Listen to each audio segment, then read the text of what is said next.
Police அனாவசியமாக பொய் case போட்டுது.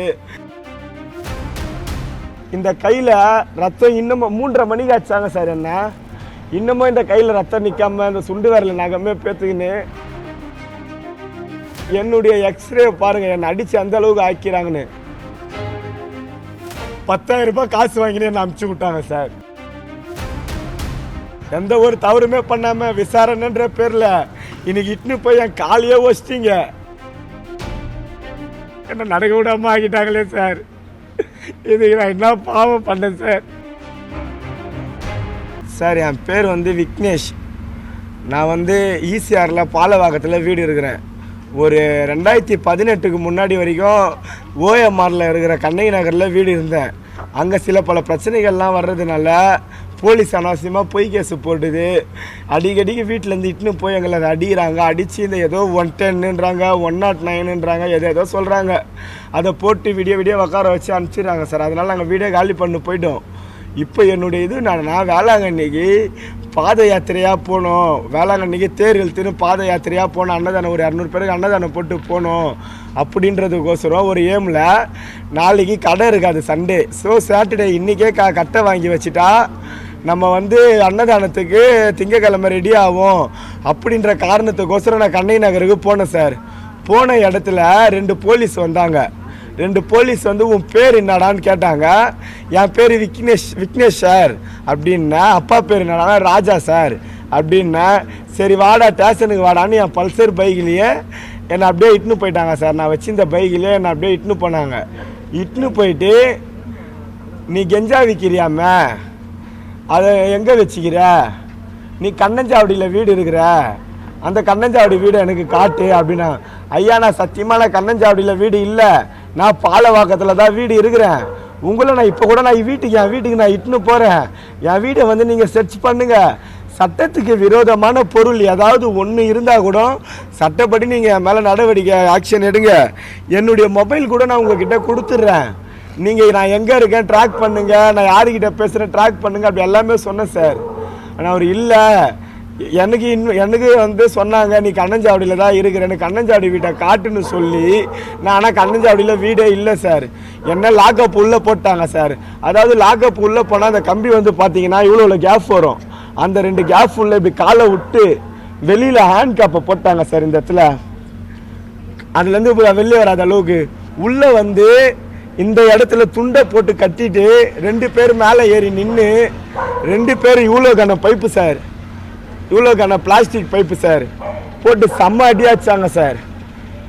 இந்த கையில் ரத்தம் இன்னமும் 3:30 மணிக்கு ஆச்சாங்க சார். என்ன இன்னமும் இந்த கையில் ரத்தம் நிற்காம இந்த சுண்டு விரல நகமே பேத்துக்கின்னு கொஞ்சம் நல்லா ஜூம் பண்ணி கூட பாருங்கள் சார். ரெட் கலரில் தெரியும். இன்னமும் ரத்தம் நிற்காமல் வந்துட்டுருக்கு. இது இப்போ நான் எடுத்த எக்ஸ்ரே.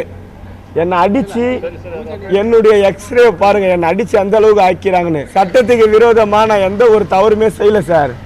இப்போ கூட நான் ஏன்னா என் மேலே தப்பு இருந்தால் போலீஸ் என்னை ரிமாண்ட் பண்ணியிருப்பாங்க.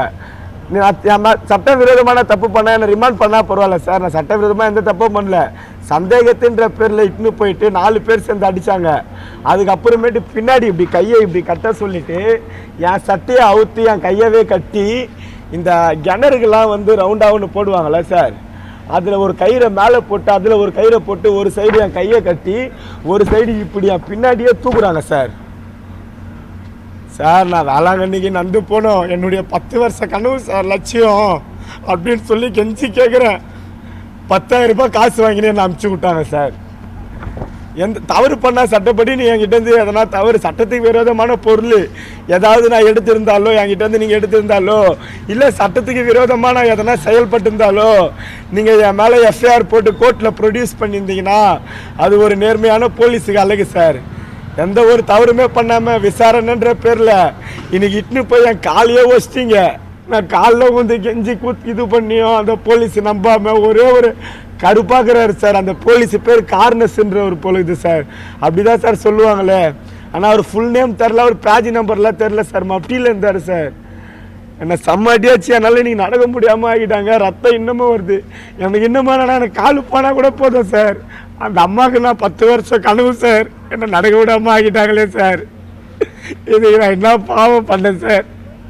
அவங்க சந்தேகத்துக்குன்னா என்னை இந்த மாதிரி போட்டு காலை வச்சு கையை இந்த மாதிரி பண்ணி வச்சுக்கிறாங்களே, இது எந்த விதத்துலலாம் நியாயமா சார்? போலீஸ் நினைச்சா யாரு மேல வேணா எந்த கேஸ் வேணா போட்டுடலாமா சார்? இதுதான் ஜனநாயக நாடா சார்? என் மேல 2 வழக்கு இருக்குது சார்.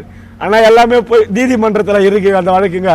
நீதிமன்றத்துல இன்னும் வந்து அதோட முடிவு குற்றவாளியா ஜட்ஜ்மெண்ட் வரல. நாங்க பண்ணாத தப்பு. அது எஃப்ஐஆர் போட்டது 2010.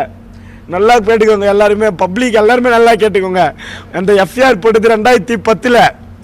எனக்கு வயசு 28, இப்போ 28, இன்னைக்கு 2024. ஸோ 14 வருஷத்துக்கு முன்னாடி எனக்கு என்ன வயசு இருக்கும்? வெறும் 14 வயசு. 21 வயசு போட்டு என்ன ரிமாண்ட் பண்ணாங்க அந்த போலீஸு. இதுதான் போலீஸா சார்? இதுதான் ஜனநாயகமா?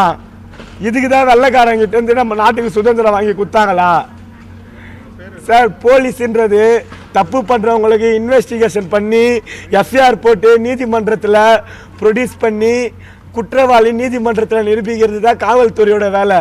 கையை ஒடிக்கிறது, காலை ஒடிக்கிறது, இதெல்லாம் ஒரு மனுஷத்தன்மையா சார்? முந்தானத்து கூட சார் அதே கண்ணகி நகர் ஸ்டேஷனுக்கு போயிட்டு இந்த கச்சேரி பண்ணணும்னு சொன்னீங்களா, தேர் ரெடி பண்ணணுன்ட்டு, அதே ஸ்டேஷனுக்கு இன்ஸ்பெக்டர் கிட்ட போயிட்டு நானே போயிட்டு நான் ஒண்டி யாரையும் கொண்டு போகல, என் பொண்டாட்டியை கூட கொண்டு போகல, நான் ஒண்டி போய் சார் இந்த மாதிரி நான் பண்ண போகிறேன், கொஞ்சம் உங்களோட பர்மிஷன் கொடுங்க சார் அப்படின்னு கேட்டேன்.